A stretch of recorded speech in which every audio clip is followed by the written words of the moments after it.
Muy buenos días. Para continuar con el Congreso y nuestro simposio de neurología, vamos a iniciar el módulo de cefaleas. Invitamos a pasar a la doctora Romy de Escobar. La doctora Romy Castro Escobar es neuróloga, graduada de Medicina de la Universidad de El Salvador. Hizo su residentado en Medicina Interna y Neurología en el Instituto Salvadoreño del Seguro Social. Actualmente es la jefa del Servicio de Neurología del Instituto Salvadoreño del Seguro Social y es la ex coordinadora docente del programa de residencia de neurología de dicho centro médico. Ella nos hablará sobre migraña en la mujer y le solicito un aplauso para que inicie su ponencia.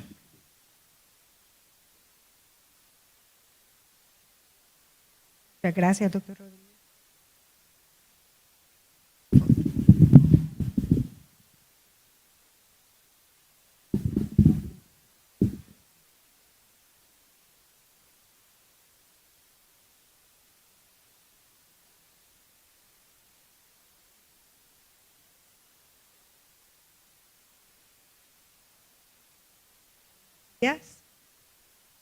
Vamos a...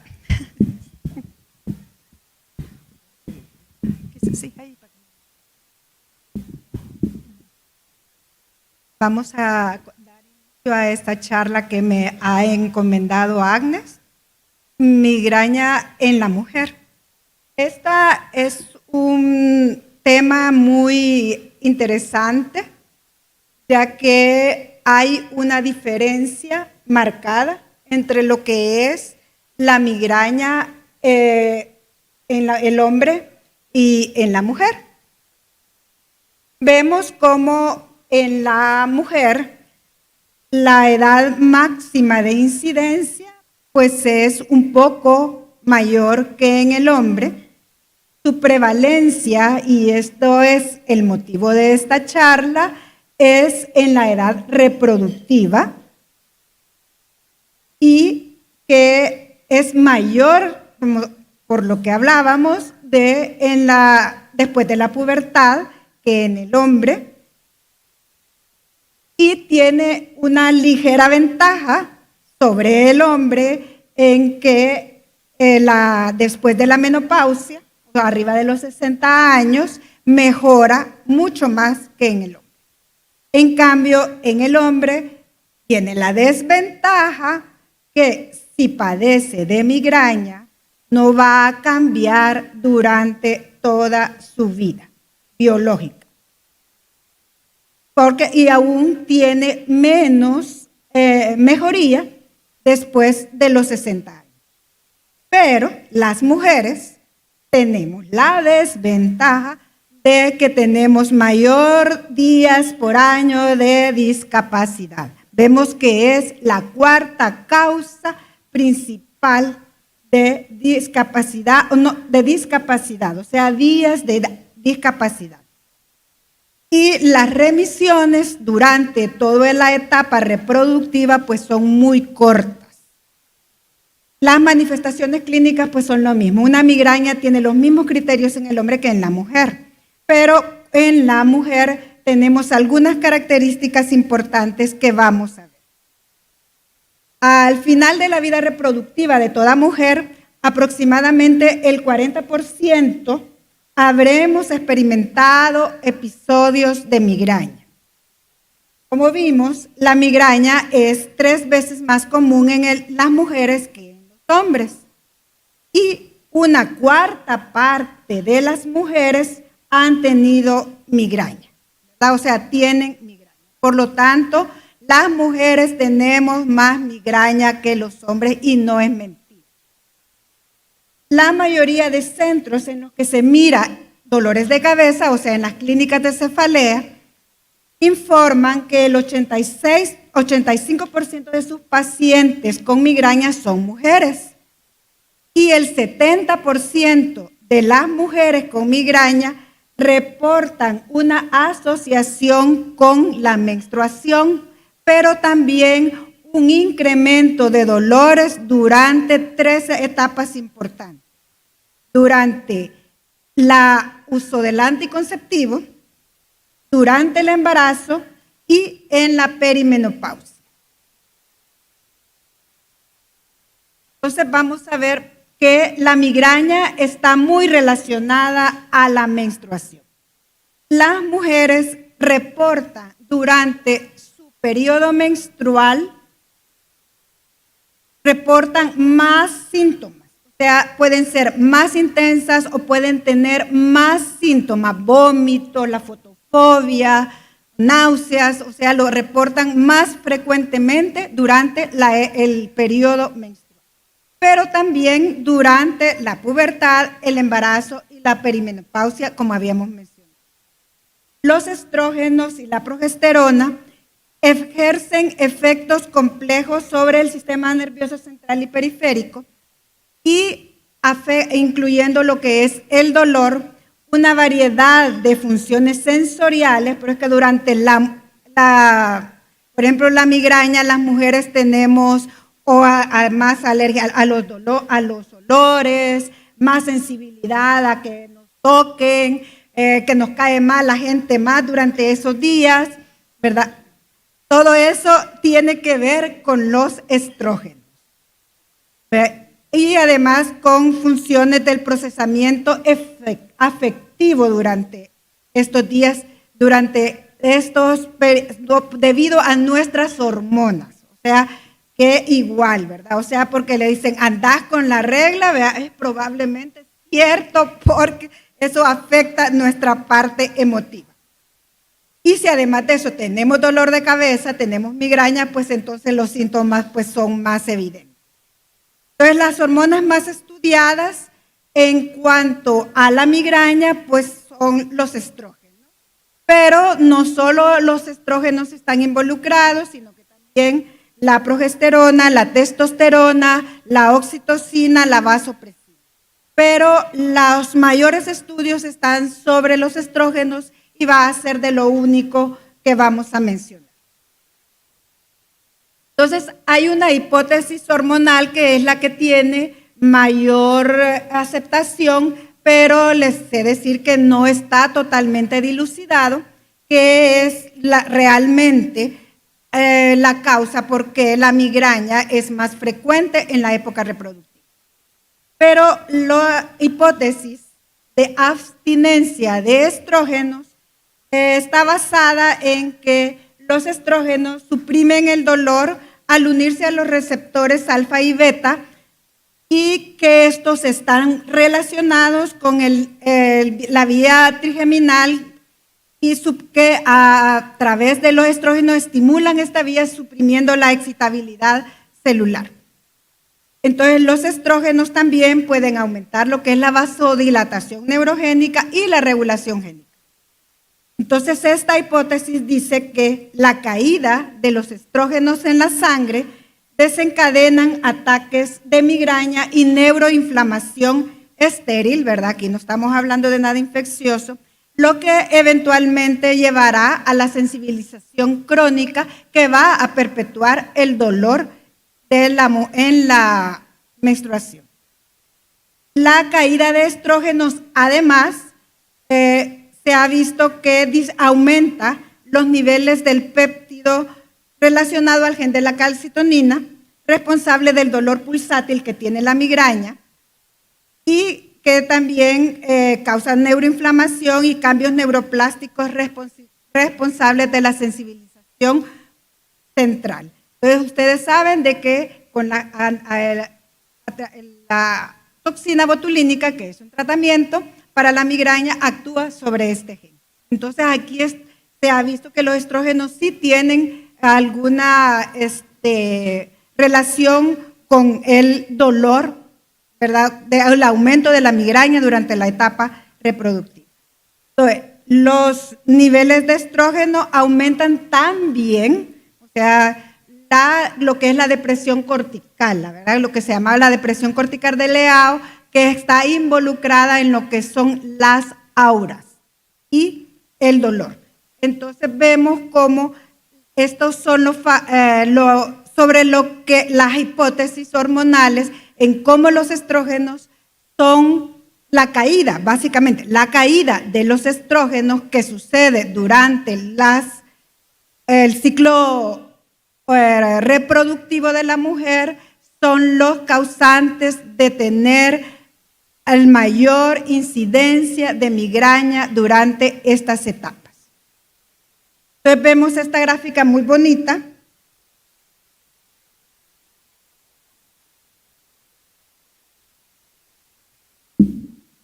Que durante el ciclo reproductivo de la mujer, vemos que lo que está en gris,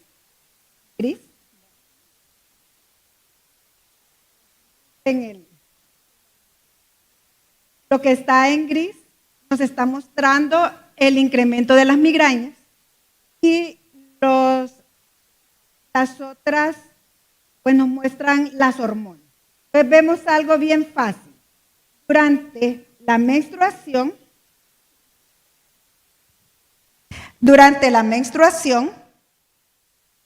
vemos que al final, o sea, durante la menstruación, vemos que hay una caída de las hormonas y vemos un incremento del dolor de cabeza. En el embarazo, no puedo usar esto.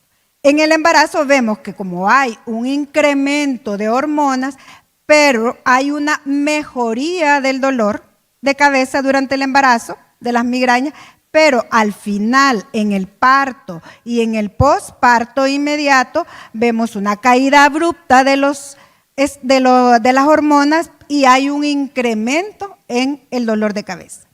Y en la menopausia, que vemos que hay irregularidades en las hormonas, pues vemos también un incremento en el dolor de cabeza. Entonces, esta gráfica pues ilustra cómo se comporta la migraña durante el ciclo reproductivo femenino.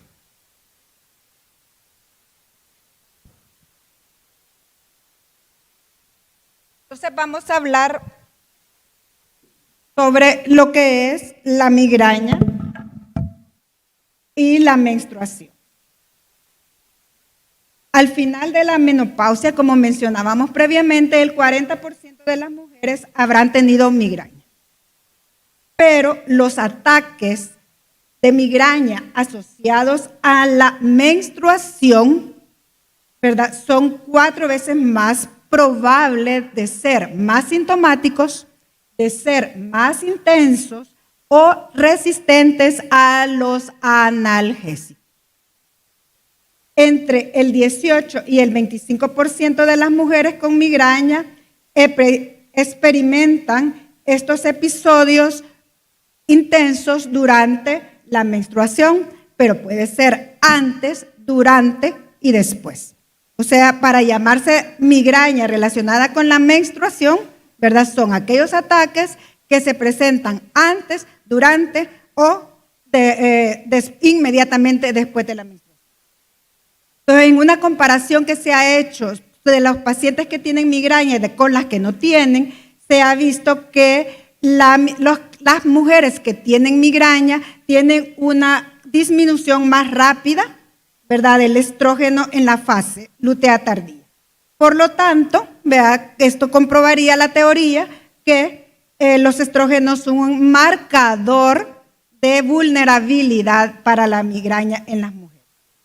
Pero también vemos que los anticonceptivos, por lo que le decía que esto es muy complejo, pueden reducir la migraña en algunas mujeres, pero hay otras mujeres en que la migraña parece que aumenta en las que toman anticonceptivos, especialmente durante la etapa de la caída de los estrógenos que sucede en las pildoritas que cambian de color, en las pildoritas rojas, ¿verdad? O sea, para que venga la menstruación, ahí experimentan las mujeres la migraña, ¿verdad? Y hay unas mujeres que aparentemente las píldoras no tienen ningún efecto. Entonces, todo el tratamiento de la migraña asociada a la menstruación, pues tiene que ser dependiendo de qué es los síntomas que predominen y su relación con los medicamentos hormonales, porque ya vamos a ver que ese es un tratamiento. Entonces, el tratamiento para las mujeres que tienen migraña relacionada a la menstruación bien severo y que no respondan a los medicamentos preventivos tradicionales de la migraña, o sea, la debemos tratar igual que un paciente que no tenga migraña asociada a la menstruación, pero si fallan, pues entonces la terapia hormonal es una indicación para mejorar estos ataques tan incapacitantes en las mujeres.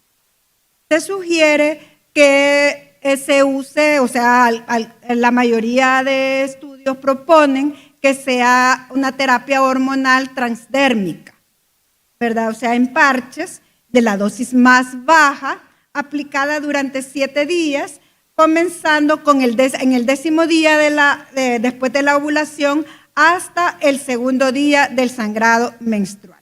Y esto es para prevenir la migraña asociada a la menstruación. Deben evitarse los estrógenos orales de vida corta, al igual que las inyecciones prolongadas, porque cuando caen los estrógenos, pues pueden aumentar los ataques de migraña. Y normalmente el tratamiento para la migraña, para el ataque agudo, porque esto es lo preventivo, ¿verdad? Dar hormonas es preventivo, son los triptanes, cualquier tipo de triptán. Acá vamos a ver en este cuadro, vamos a ver que podemos usar cualquier triptán, ¿verdad? Rizatriptán, sumatriptán, probatriptán, cualquiera. No hay ninguna contraindicación para los triptanes en las pacientes con migraña asociada. Pero también podemos dar lo que se llama una mini terapia preventiva, ¿verdad? La gente que no quiere usar hormonas, porque hay quienes van a tener alguna contraindicación para usar hormonas. Entonces, la terapia preventiva puede ser con naproxeno, que lo hemos usado durante muchos años en pacientes que tienen migraña asociada en la menstruación, y se usan, pues, iniciando unos 2 días antes del periodo y hasta unos 5 a 7 días, o sea, unos 5 a 7 días. Entonces nosotros le decimos a las pacientes que tienen migraña asociada a la menstruación, tómese el naproxeno, ¿verdad? 550 2 veces al día, 2 días antes que le vaya a comenzar a la menstruación, y usted la sigue tomando todos los días hasta que termine de sangrar, para evitar los ataques de migraña asociados a la menstruación. También se puede usar magnesio, yo en lo personal jamás lo he utilizado, y también se pueden usar triptanes.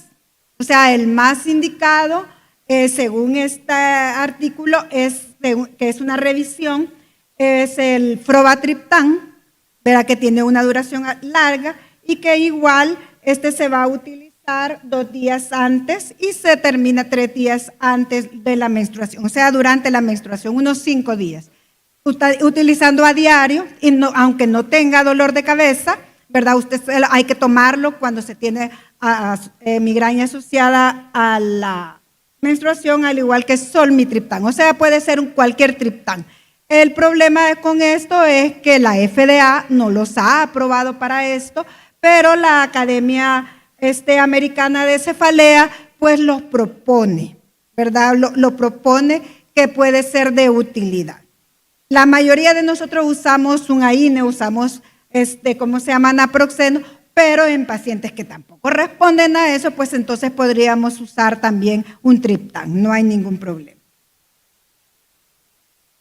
Estos son los medicamentos hormonales, ¿verdad? Recomendados, pero yo como neuróloga no me siento cómoda en dar hormonas, pero si el paciente pero debo de tener la capacidad de saber que el paciente es la única manera que se va a mejorar sus dolores de cabeza, entonces yo lo voy a referir donde su ginecólogo o ginecóloga, lo voy a referir y le voy a decir, este paciente necesita tal y tal medicamento, o sea, necesita una hormona. Lo preferible es que sea una hormona parche y lo va a usar de esta manera. Entonces yo la mando a su evaluación ginecológica, la mando a su cosa que le miren sus mamas, ¿verdad? Porque todos estos medicamentos pues siempre están asociados a algún riesgo. Entonces el paciente, aquí debemos de estar de acuerdo, el paciente y los médicos tratantes. Vamos a ver ahora lo que es la migraña y el embarazo. Durante el embarazo, como vimos en aquel dibujito, vean, la migraña mejora, especialmente en las pacientes que tienen migraña relacionada a la menstruación, porque ya no tienen esa caída de los ¿cómo se llama?, de los estrógenos. Y la mayoría de migraña, la mayoría de pacientes, esa es la mayoría, independientemente que tengan migraña asociada o no a la menstruación, mejoran en el tercer trimestre del embarazo. Después del embarazo, la mayoría de mujeres durante el posparto inmediato presentan migrañas intensas. Eso casi lo vemos en todos los pacientes migrañosos, que una vez tuvieron el bebé, empiezan con las migrañas nuevamente. Y sin embargo, el 8% de las migrañas, ¿verdad?, empeoraron durante el primer trimestre del embarazo. No hubo una mejoría durante el primer trimestre y se mantuvo sobre todo el embarazo. Entonces, estas pobres pacientes que que es el 8% de mujeres, van a pasar con migraña todo el embarazo. Y acá sí vamos a tener mucho problema con los medicamentos, porque dar un tratamiento preventivo durante el embarazo tiene sus riesgos, tomar analgésicos tiene sus riesgos, ¿verdad? Hormonas pues no se van a usar. Entonces todo esto, acá tenemos que ser lo que es el beneficio, ¿verdad?, del paciente y del bebé. Algunas mujeres experimentan por primera vez una migraña durante el embarazo y está asociada más comúnmente en el primer trimestre del embarazo, y pueden aparecer la migraña con aura. Ese puede ser el primer episodio de migraña con aura en una mujer embarazada. Aproximadamente el 60% de los dolores, de las migrañas o del dolor de cabeza que aparece en el embarazo es migraña, pero el embarazo pues es un estado de la mujer en el que es vital descartar una causa secundaria de dolor de cabeza. Por lo que si es cierto, el 60% es migraña, tenemos que tener aquello de descartar que no tenga otra entidad grave. Bueno, esta es una imagen de lo que es la fluctuación, que ya lo habíamos visto, ¿verdad? Y cómo en el tercer trimestre, el embarazo se mejora. Entonces, ¿qué vamos a dar durante? ¿Qué vamos a dar durante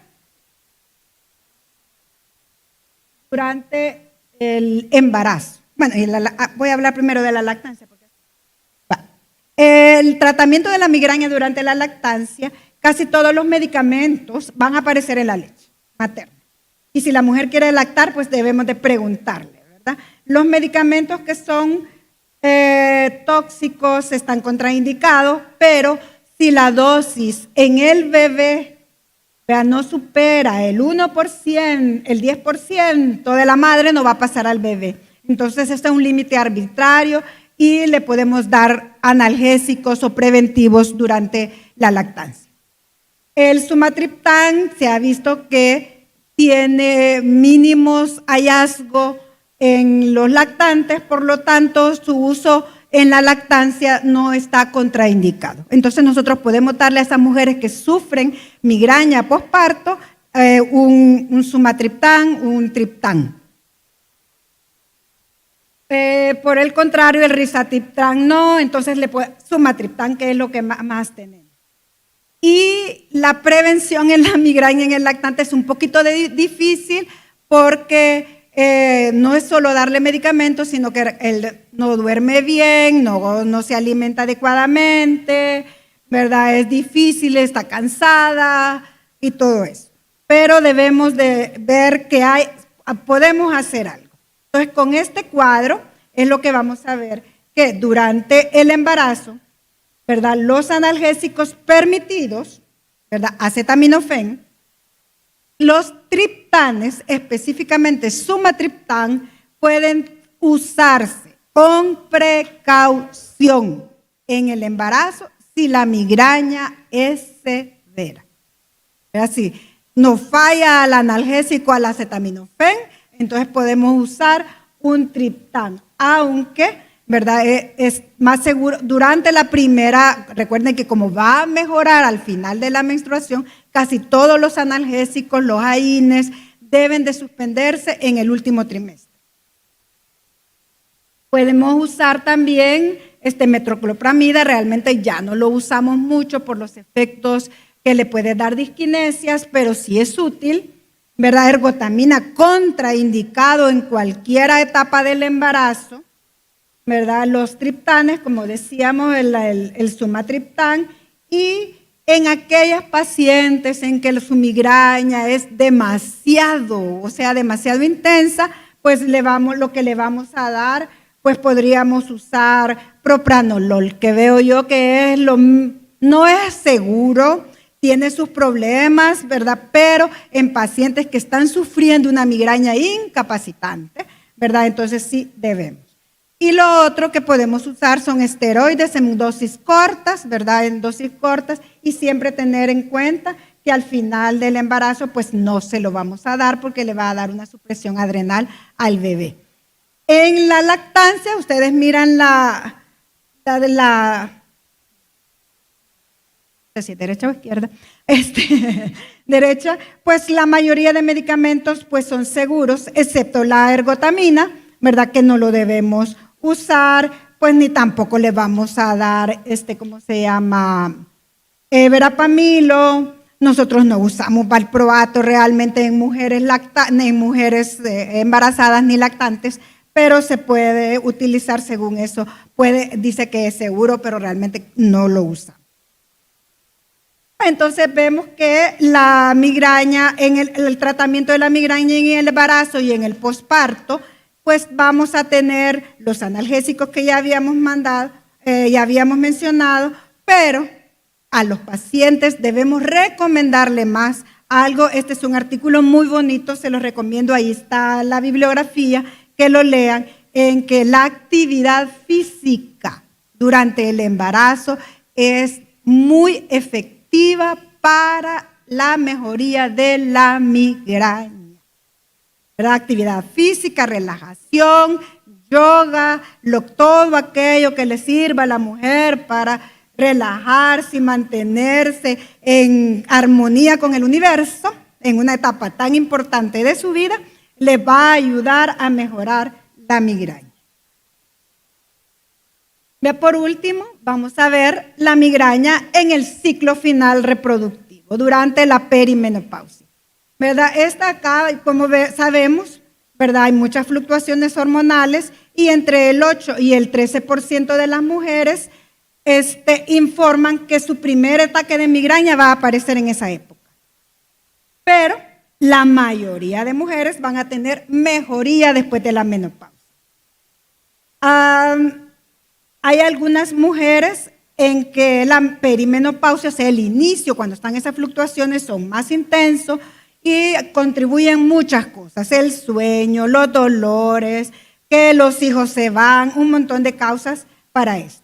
Y el tratamiento, pues la terapia hormonal va a ayudar también a lo que es la migraña y les puede ayudar a los síntomas vasomotores de lo que es la menopausia, los sofocos, la resequedad vaginal, etc. ¿Verdad? Entonces las estrategias, ¿verdad?, de la migraña están basadas, aquí sí es más fácil para nosotros tratar la migraña en la menopausia, porque le decimos, vaya donde su ginecólogo y que le trate sus síntomas de la menopausia y vamos a ver que la migraña mejora bastante. Hay que recordar, ¿verdad? Que hay que recordar que las pacientes con ya esa edad pues tenemos más riesgo de enfermedad de cardiovascular, de infartos, tenemos el cáncer de mama, ¿verdad? Entonces todo esto sí hay que tenerlo muy en cuenta, por eso es que uno los envía al ginecólogo para que tener todo aquello, estar cuidando su mamografía, ¿verdad? Su citología y todas sus cosas para prevenir, ¿verdad? Prevenir que no vaya a tener alguna contraindicación para darle hormonas. Y si no, pues los fitoestrógenos, que hoy son muy comunes usarlos, ¿verdad? Los derivados de la soya, ¿verdad? Que eso también lo usan, pero que, como yo digo, no soy cómoda usándolos, yo la mando al especialista en esa área.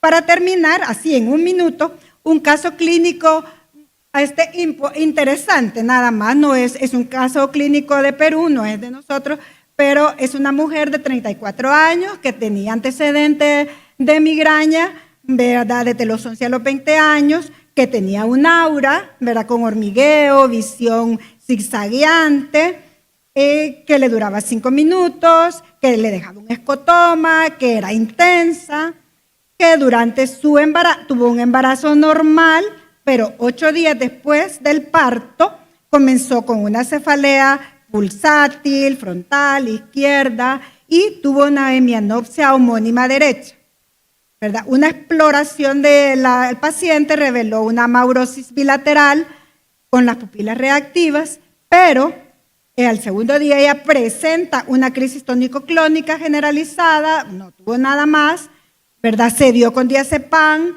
y se le puso tratamiento valproato sódico. Como les cuento, no es algo que nosotros hemos tratado, sino que es algo que publicaron y me pareció interesante. La cefalea remitió con analgésicos porque no solo era, ella tenía dolor de cabeza, esa era lo que le comenzó a ella. La amaurosis duró 48 horas, algo que no es muy común en una migraña con aura, y posteriormente estuvo presentando sus episodios de nuevo de migraña.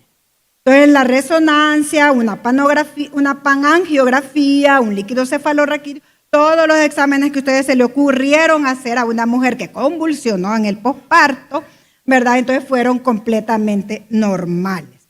Entonces, ¿cuáles son los diagnósticos probables? ¿Qué les decía? Durante el embarazo el 60% son migrañas, pero esta mujer convulsionó. Entonces uno dice, quizás esto no es una migraña, ¿verdad? Entonces se descartó que fuera una trombosis, una eclampsia, una epilepsia generalizada, porque solo tuvo un episodio, una crisis convulsiva, una encefalitis infecciosa, punción lumbar, electro y toda la cuestión, y se llegó a la conclusión que cumple criterios clínicos para una migralepsia. Una migralepsia que es una crisis epiléptica que aparece durante una aura migrañosa. Eso es lo que se llama una migralepsia. Ahí están los criterios, ¿verdad? Y este paciente, pues eso es lo que tenía. La paciente nunca más volvió a convulsionar, solo tiene una migraña, ¿verdad? Tuvo una migraña y se trata su prevención después para la migraña y de todo como una mujer ya después como una normal. Entonces, como ser un caso clínico importante, pues lo traía porque vemos que las mujeres somos complicadas, ¿verdad? En todo, pero ¿cómo se llama? Tampoco estamos exagerando, ¿verdad? Sino que esto es muy real. Muchas gracias.